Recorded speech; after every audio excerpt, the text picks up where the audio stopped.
हाय viewers, आज हम बात करेंगे ट्रांजिस्टर के वर्किंग की और उसकी कैरेक्टरिस्टिक्स की।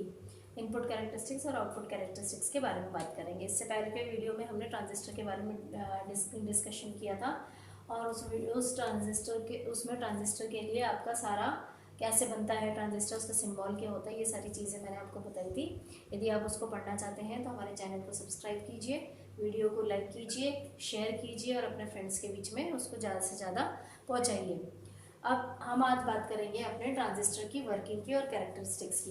ट्रांजिस्टर कैसे वर्क करता है ये हमें पता होना चाहिए। तो हमने जब टाइप्स ऑफ ट्रांजिस्टर पढ़ा था, पीएनपी और एनपीएन ट्रांजिस्टर, तो उसके बेस पे हम ट्रांजिस्टर की वर्किंग की बात करते हैं। तो सबसे पहले चलिए हम पीएनपी ट्रांजिस्टर की या एनपीएन कोई सा भी एक ट्रांजिस्टर ले लेते हैं और उसकी वर्किंग की बात करते हैं। जैसे हमने ले लिया एनपीएन ट्रांजिस्टर।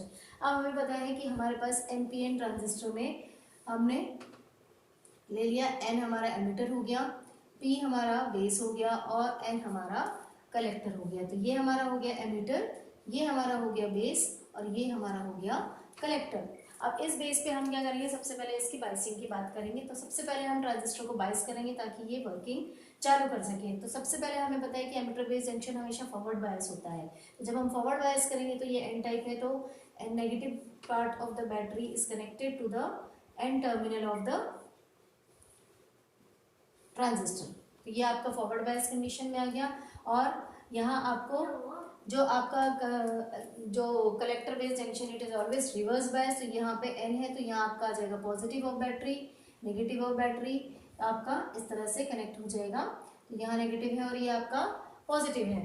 तो यहाँ जब आप बात करेंगे तो यहाँ हम इसकी अब वर्किंग देख लें। तो ये जो एमिटर टर्मिनल हमें यहाँ मिला है, यहाँ से क्या जा रहा है, नेगेटिव सप्लाई। यहाँ पे हमें क्या मिल रहा है, पॉजिटिव सप्लाई। नेगेटिव में हमारे पास क्या होते हैं, एन टाइप में नेगेटिव चार्ज कैरियर्स होते हैं। मेजॉरिटी चार्ज कैरियर्स क्या होते हैं, इलेक्ट्रॉन्स, जो हम नेगेटिव से डिनोट करते हैं। यहाँ पर भी वही चीज़ है। तो अब यहाँ पे सबसे पहले क्या है, जो हमारे पास नेगेटिव नेगेटिव है, यहाँ पे रिपल्शन होगा। रिपल्शन हुआ, रिपल होने के बाद ये इलेक्ट्रॉन जो होगा वो हमारा पी की तरफ मूव होने लगेगा। और पी में क्या है, होल्स है, जो कि पॉजिटिव चार्ज पार्टिकल्स है। तो ये इलेक्ट्रॉन जो है वो पॉजिटिव चार्ज पार्टिकल की तरफ मूव होंगे। और इलेक्ट्रॉन जब मूव होंगे फिर उसके बाद हमें पता है कि जो बेस है हमारा बहुत पतला होता है, 10⁻⁻⁶ मीटर के बराबर होता है।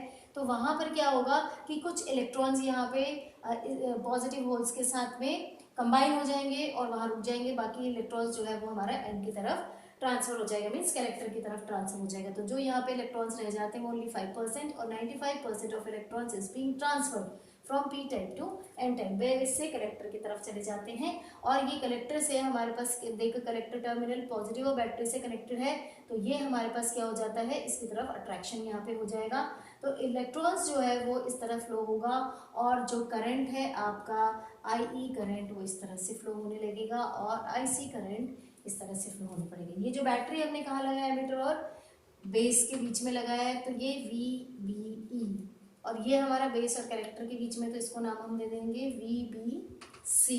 तो यहाँ से अब हम क्या करते हैं, ये हमारा एनपीएन ट्रांजिस्टर है, इसकी वर्किंग मैंने आपको बताया कि ये किस तरह से वर्क करता है। वैसे अगर हम पीएनपी ट्रांजिस्टर की बात करें तो यहाँ पे हमारे पास पी हो जाएगा, एन हो जाएगा और पी हो जाएगा। तो पी को हम पॉजिटिव ऑफ बैटरी से कनेक्ट करेंगे और यहाँ पे पी को हम नेगेटिव ऑफ बैटरी से कनेक्ट करेंगे ताकि यहाँ हमारा फॉरवर्ड बायस हो जाए और यहाँ हमारा रिवर्स बायस कंडीशन मिल जाए। और जो एन रहेगा वहाँ पे बेस रहेगा, पतला रहेगा और उसमें भी कंडीशन होगी कि होल जो है वह 5% रुकेगा, बाकी 95% होल ट्रांसफर होके इस तरफ आने लगा। तो करंट आपका इस डायरेक्शन में यहाँ पे फ्लो होने लगे, यहाँ पर करंट इस डायरेक्शन में फ्लो हो रहा है।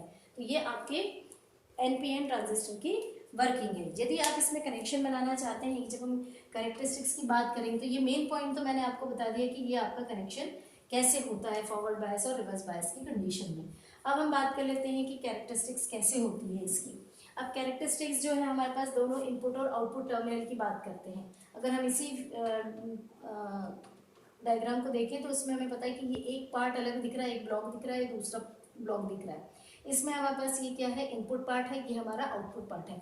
उसी के बेस पे हम इसका कैरेक्टरिस्टिक्स करके स्टडी कर लेंगे और कैरेक्टरिस्टिक्स हम इसके कैलकुलेट करके निकाल सकते हैं। तो उसके लिए हम जो हमने कॉन्फ़िगरेशन लिया था ट्रांजिस्टर का, उस कॉन्फ़िगरेशन को यूज़ करें तो हमारे पास ज़्यादा बेटर रहेगा। तो सबसे पहले जो हमारे पास टाइप्स ऑफ क्लासिफिकेशन किया था कॉन्फ़िगरेशन के बेस पे, तो वो हमारा सबसे पहले था कॉमन एमिटर कॉन्फ़िगरेशन।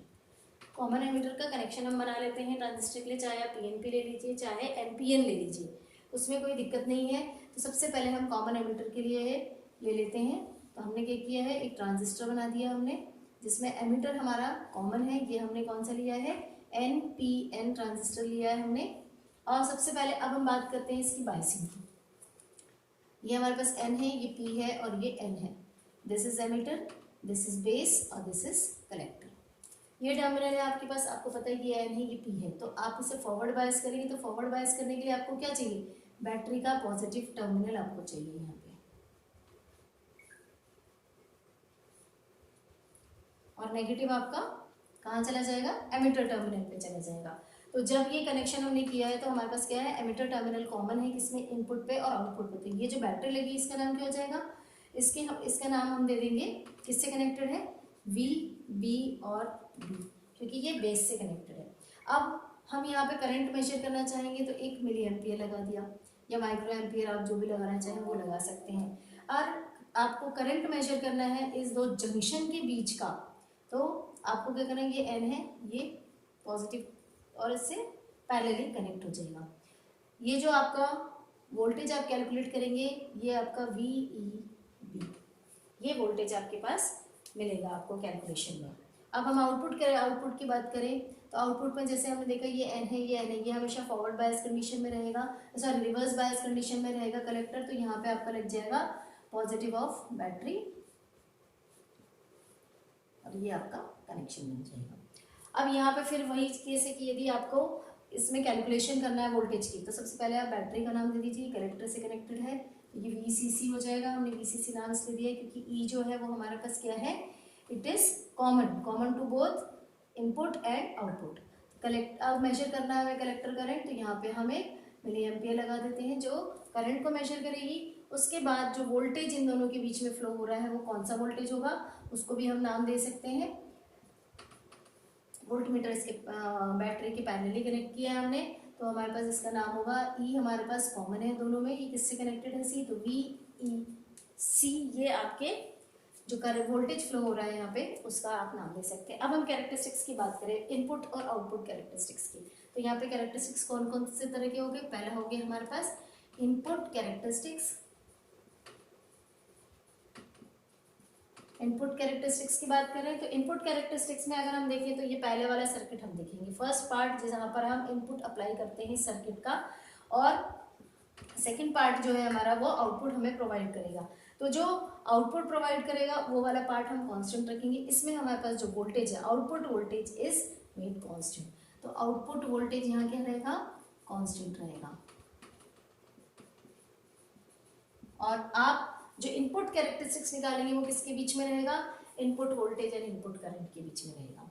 तो इनपुट वोल्टेज और इनपुट करंट के बीच में आप जब इसको कैलकुलेट करके निकालेंगे तो आपके पास क्या रहेगा, VEB एंड I कौन सा, B, ये आपके पास करंट और वोल्टेज रहेगा। जब आपके पास आउटपुट वोल्टेज कौन सा, VCB कौन सा कांस्टेंट रहेगा, VEC आपका, या VEC को आप कांस्टेंट रखेंगे। तो आपको जो आउटपुट कैरेक्टरिस्टिक्स कर्व मिलेगा वो हम इस तरह से ड्रॉ कर सकते हैं।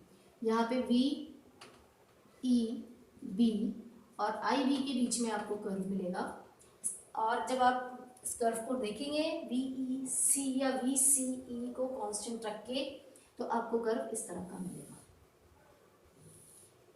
यहाँ पे अलग अलग वैल्यू आ जाएगी आपकी, VEC इज कांस्टेंट इस तरह से, यहाँ पर भी दूसरी वैल्यू आप रख के इसको कांस्टेंट कर सकते हैं। तो ये आपका इनपुट कैरेक्टरिस्टिक्स हो गया। अब हम बात कर लेते हैं आउटपुट कैरेक्टरिस्टिक्स की। आउटपुट कैरेक्टरिस्टिक्स कर्व की हम बात करें तो आउटपुट कैरेक्टरिस्टिक्स में हम क्या करेंगे, इनपुट करंट को कांस्टेंट रखेंगे और आउटपुट करंट एंड वोल्टेज को वैरी करेंगे। तो सेकंड पार्ट हमारा क्या है, आउटपुट कैरेक्टरिस्टिक्स। कर्व चाहे तो लिख दीजिए, बाकी आप आउटपुट और इनपुट कैरेक्टरिस्टिक्स की बात करेंगे, मीन्स इन दोनों के बीच के ग्राफ की ही बात करते हैं। तो यहाँ पे जो इनपुट करंट आपका होगा वो कांस्टेंट होगा। यहाँ इनपुट करंट कौन सा है, IB, तो IB आपका यहाँ पे क्या हो जाएगा, कांस्टेंट। उसके बाद आप जो कर्व बनाएंगे वो आउटपुट वोल्टेज और करंट के बीच में, तो आपका VEC एंड IC के बीच में कर्व बनेगा।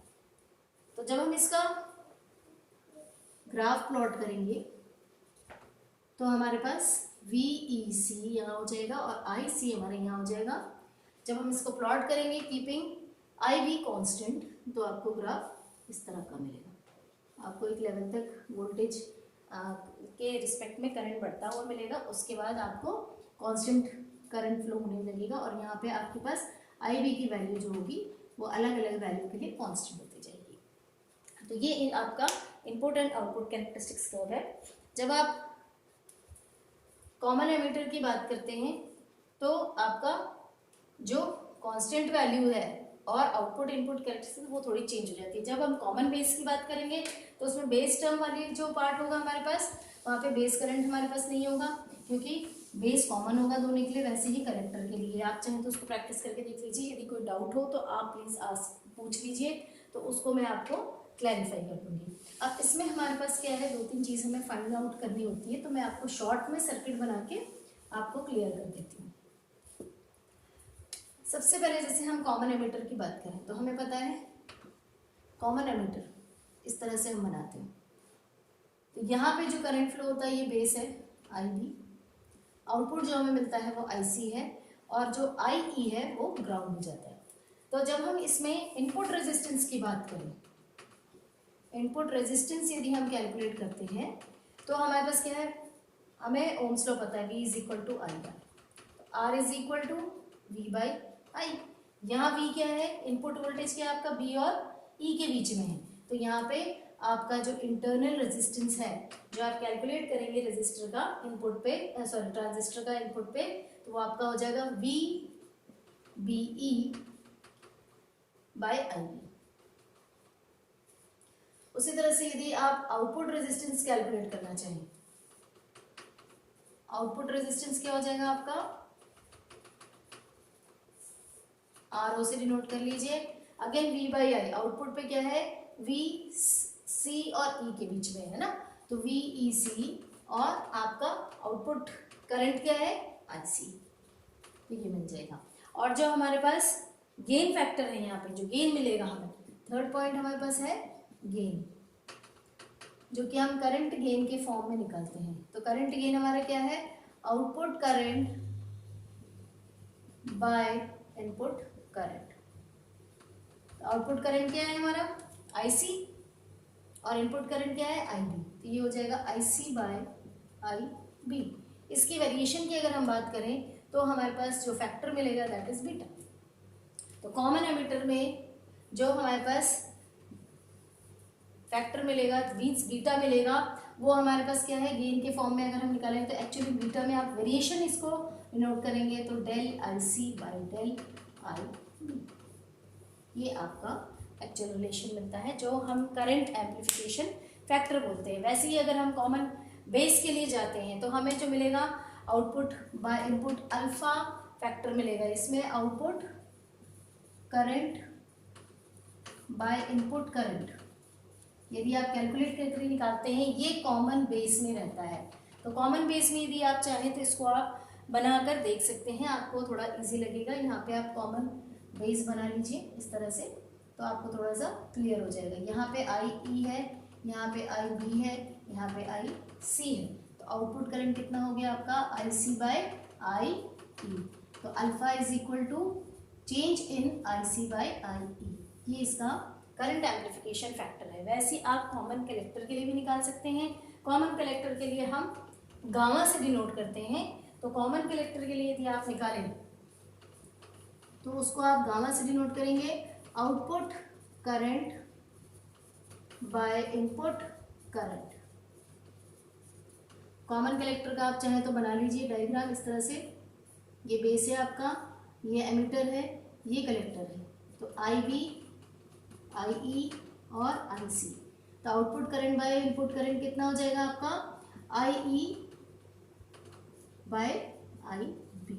तो गामा आपको यहाँ से क्या मिल जाएगा, gamma is equal to del IE by del IB। तो तीनों ही केस में आपको करंट एम्प्लीफिकेशन फैक्टर मिल गया है। अब नेक्स्ट वीडियो में हम क्या करेंगे, इन तीनों के रिलेशंस कैलकुलेट करके आपको प्रोवाइड करेंगे. So that's all for this topic today. Thank you viewers.